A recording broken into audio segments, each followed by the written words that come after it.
এই না আমার কোনো মতে মাথায় ঢোকে না। একজন মানুষ হচ্ছে 1 কোটি টাকা 50 লাখ টাকা খরচ করে মনে করেন ইলেকশনটা, তারটা কোনো মতো যুক্তিগত আছে। কারণ হচ্ছে সে সামাজিকভাবে একটা স্থান হবে।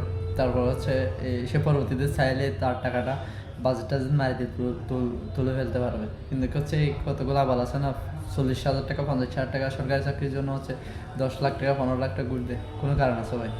তো যখন 15 লাখ টাকা অলরেডি আছে, তুই দেশে ব্যবসা করতে না পারলে তুই 15 লাখ টাকাটা ইউরোপের কোনো দেশে পড়ালেখা করতে চলে যাও, তোমার কামলা দিতে চলে যাও, সমস্যা নেই। তুই পরবর্তীতে চাইলে হচ্ছে মাসে 2 লাখ টাকা কামাইতে পারবি। আর চাইলে হচ্ছে অনেকে আছে ফ্যামিলি শুদ্ধ নিয়ে চলে যাবে। এটা হচ্ছে আসলে একটা হচ্ছে মানে ব্রেনের বিকাশ কতটুকু ওইটার একটা প্রমাণ আর কি।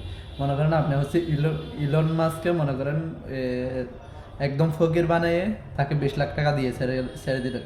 সে হচ্ছে 20 বছরের মধ্যে আবার হচ্ছে ইলন মাস্ক হয়ে যাবে। 5 বছরের মধ্যে সে আবার অনেক টাকা কামাই ফেলতে পারবে। কিন্তু হচ্ছে একজন মানুষকে ইলন মাস্কের একজন সাধারণ মানুষকে যদি আপনি ইলন মাস্কের সবগুলো সম্পদ দিয়েও দেন, সে হচ্ছে সম্পদটার 1 টাকাও বাড়াইতে পারবেন। কারণ হচ্ছে তার মধ্যে ওই ব্রেনটা নাই।